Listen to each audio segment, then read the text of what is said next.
Channel کو subscribe کر لیں، ساتھ میں لگے گھنٹی کے بٹن کو دبا لیں تاکہ ہمارے آنے والی ہر نئی کہانی کا نوٹیفیکیشن آپ کو بر وقت مل سکے۔ تو چلیے شروع کرتے ہیں آج کی اس کہانی کو۔ میری شادی کو 7 مہینے گزر چکے تھے، لیکن ہمارے گھر کی لڑائی ختم نہیں ہو رہی تھی۔ آئے دن ہمارے گھر میں لڑائی رہا کرتی تھی، کیونکہ میرے سسر کچھ زیادہ اچھے انسان نہیں تھے۔ ہم ایک بہت بڑے گھر میں رہا کرتے تھے، کیونکہ میرے سسر بہت زیادہ امیر انسان تھے، لیکن میرے سسر کی میرے شوہر کے ساتھ بالکل نہیں بنتی تھی۔ یہی وجہ تھی کہ ان دونوں کی وجہ سے گھر کا ماحول بہت زیادہ خراب ہو رہا تھا۔ وقت گزرنے کے ساتھ ساتھ مجھے یہ بات معلوم ہوئی کہ میرا شوہر میرے سسر کی سگی اولاد نہیں ہے، اس لیے میرا سسر میرے شوہر کے ساتھ اچھا برتاؤ نہیں کرتا۔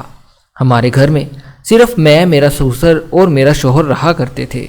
جب میرے شوہر نے ایسے حالات دیکھے اور اسے پتہ چل گیا کہ اس کا والد اسے جائیداد میں سے کچھ نہیں دے گا، میرا شوہر میرے پاس آیا اور مجھ سے کہنے لگا، ایک ہی طریقہ باقی ہے، ہمارے پاس ہم ساری جائیداد پر قبضہ کر سکتے ہیں۔ مجھے بھی پیسوں کی لالچ آ گئی تھی۔ میں اپنے شوہر کی بات کو غور سے سننے لگی۔ اس وقت میری عمر تقریباً 16 سال ہو چکی تھی۔ کم عمر میں ہی میرے ماں باپ نے میری شادی کر دی تھی، کیونکہ یہ رشتہ بہت زیادہ امیر گھرانے سے آیا تھا۔ اس روز میرا شوہر مجھ سے کہنے لگا، دیکھو تمہیں اپنے سسر کے ساتھ دوستی کرنی ہوگی، اور اگر یہ کام تم کر لو گی تو ان کی ساری جائیداد تمہارے نام ہو جائے گی، اور پھر ہم خوب عیاشی سے زندگی بسر کریں گے۔ میں بہت زیادہ خوبصورت تھی، مجھے اپنی خوبصورتی پر بہت زیادہ ناز تھا۔ میں نے اپنے شوہر سے کہہ دیا کہ میرے لیے یہ کام بالکل بھی مشکل نہیں ہے، کچھ ہی دنوں کے اندر میں ان سے ضرور دوستی کر لوں گی۔ خدا نے مجھے بہت زیادہ حسن سے نوازا تھا۔ اب میں اپنے سسر کی بہت زیادہ خدمتیں کرنے لگی۔ میرے خواب بہت زیادہ اونچے تھے، اس لیے مجھے یہ سب کچھ کرنا پڑ رہا تھا۔ میرا سسر بھی میرا ایسا رویہ دیکھ کر حیران رہ گیا، کیونکہ اس سے پہلے میں نے اپنے سسر سے کبھی ٹھیک طرح سے بات نہیں کی تھی۔ میری زندگی کی سب سے بڑی خواہش یہ تھی کہ میں دولت مند بن جاؤں، اور یہ تبھی ممکن تھا جب میں اپنے سسر کے ساتھ دوستی کر لیتی۔ میرا سسر بہت زیادہ پرسنالٹی تھا، کیونکہ وہ آرمی سے ریٹائرڈ آفیسر تھا۔ دیکھنے میں بھی وہ بہت زیادہ خوبصورت لگتا تھا۔ ریٹائرڈ ہونے کے بعد وہ ہر وقت گھر میں رہا کرتا تھا۔ جیسے ہی میں اپنے سسر کے کمرے میں جاتی، ان کی نظریں مجھ پر ہی اٹک جاتی۔ میں بہت زیادہ تیار ہو کر اپنے سسر کے کمرے میں جایا کرتی تھی۔ میرا سسر بھی اب میری طرف متوجہ ہونے لگا تھا۔ شاید میرا سسر مجھے پسند کرنے لگا تھا۔ دن بدن میری خوبصورتی سے متاثر ہوتا جا رہا تھا۔ میں بھی یہی چاہتی تھی کہ وہ مجھ سے دوستی کر لے۔ میں اب اسی انتظار میں تھی کہ کب میرا سسر کوئی ایسی بات کرے اور میں ان کی طرف دوستی کا ہاتھ بڑھاؤں۔ دن ایسے ہی گزرتے جا رہے تھے اور میرے سسر کے ساتھ میری دوستی دن بدن بڑھتی جا رہی تھی۔ پھر ایک روز جیسے ہی سسر کے کمرے میں گئی، میرا سسر مجھ سے کہنے لگا کہ میں تم سے دوستی کرنا چاہتا ہوں، لیکن ایک بات کا خیال رکھنا، یہ بات کسی کو پتہ نہیں چلنی چاہیے۔ وہ بہت زیادہ افسردگی سے یہ بات کہہ رہا تھا۔ شاید میرا سسر مجھ پر اعتبار کرنے لگا تھا۔ پہل تو میں نے دوستی سے انکار کر دیا، لیکن جب میرے سسر نے اصرار کیا تو میں نے ان سے دوستی کر لی، کیونکہ میں تو خود یہی چاہتی تھی۔ میں اب ہر وقت اپنے سسر کی خدمت کرنے میں لگی رہتی تھی۔ مجھے ارد گرد کا کوئی ہوش نہیں تھا۔ میرا سسر بھی مجھ پر اپنا دل ہار بیٹھا تھا۔ میرے سسر نے مجھ سے محبت کا اظہار بھی کر دیا تھا۔ وہ مجھے بہت زیادہ پسند کرنے لگے تھے۔ اب وہ ہر وقت میرے ساتھ باتیں کرنے لگے تھے، کیونکہ میرا شوہر صبح ہوتے ہی اپنے دفتر چلا جایا کرتا تھا۔ کئی روز تک یہ سلسلہ چلتا رہا۔ پھر ایک روز میرا شوہر مجھ سے پوچھنے لگا، تمہاری دوستی کہاں تک پہنچی؟ میں نے اپنے شوہر کو یہ بات نہیں بتائی۔ میں نے کہا کہ ابھی وہ دوستی کرنے کے لیے تیار نہیں ہیں، مجھے کچھ وقت اور چاہیے ہوگا۔ میں نے اپنے شوہر کو بھی اس روز جھوٹ بول دیا تھا۔ میرے سسر کے ساتھ میری دوستی دن بدن بڑھتی جا رہی تھی۔ اب وہ آئے دن مجھے شاپنگ کروانے لگے تھے۔ میری زندگی پہلے سے بہت زیادہ خوبصورت ہو گئی تھی، کیونکہ میرے شوہر نے کبھی مجھے اتنی چیزیں لے کر نہیں دی تھی۔ میں جس چیز کی خواہش کرتی مجھے وہ سب کچھ مل جاتا تھا۔ میں ایسے ہی انسان سے شادی کرنا چاہتی تھی، لیکن شاید میری قسمت ہی ایسی نہیں تھی۔ میرا شوہر سوسر کے مقابلے میں کچھ بھی نہیں تھا۔ میرے شوہر کی بہت زیادہ معمولی سی نوکری تھی۔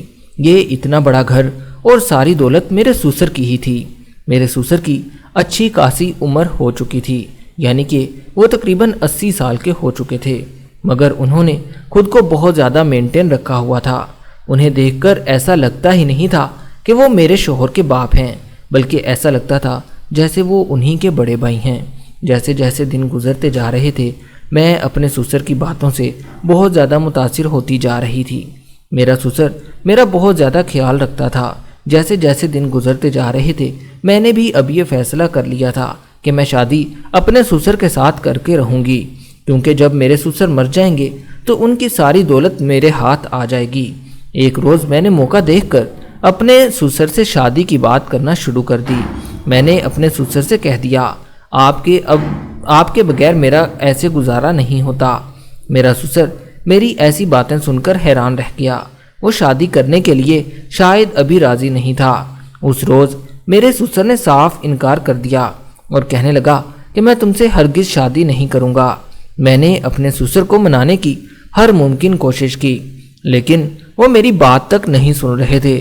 اس دن کے بعد سے میرا سسر میرے ساتھ بہت زیادہ غصے سے بات کرنے لگا۔ مجھے سمجھ نہیں آ رہا تھا کہ وہ کیوں اس طرح کا رویہ اختیار کرنے لگے ہیں۔ جب میں ان کا ایسا رویہ دیکھا تو میں نے ان سے شادی کی بات چیت کرنا چھوڑ دی۔ ادھر میرا شوہر ہر روز مجھ سے ایک ہی سوال پوچھتا تھا کہ تمہاری دوستی کہاں تک پہنچی، تو میں اسے ہر روز جھوٹ بول دیا کرتی تھی، کیونکہ میں پیسوں کی لالچ میں اندھی ہو چکی تھی، یہاں تک کہ میں نے اپنے شوہر کو چھوڑنے کا فیصلہ کر لیا تھا۔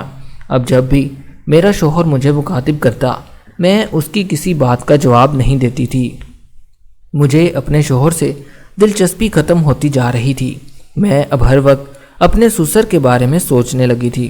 ادھر میرے سسر کو میری ساری حقیقت کا پتہ چل گیا تھا، کیونکہ وہ بہت زیادہ چلاک انسان تھے۔ ایک روز میرے سسر نے مجھے اپنے کمرے میں بلایا اور میرے سامنے اپنی ساری جائیداد کسی فلاحی ادارے کے نام کر دی۔ یہ دیکھ کر میرے پیروں تلے سے زمین نکل گئی۔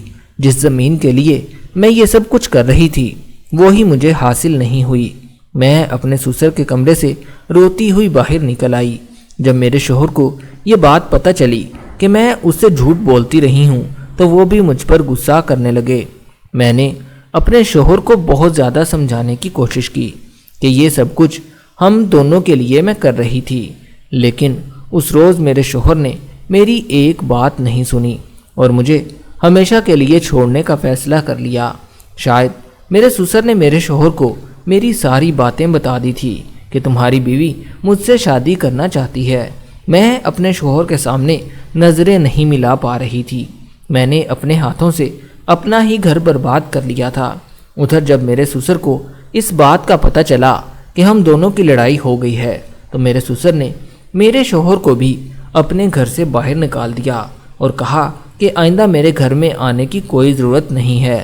میرے شوہر کو بھی لالچ کی سزا مل چکی تھی اور میں بھی در بدر کی ٹھوکریں کھا رہی تھی۔ دوستو، کہانی اچھی لگی ہو تو ہمارے اس چینل کو سبسکرائب کر لیں تاکہ ہمارے آنے والی ہر نئی کہانی آپ تک پہنچ سکے۔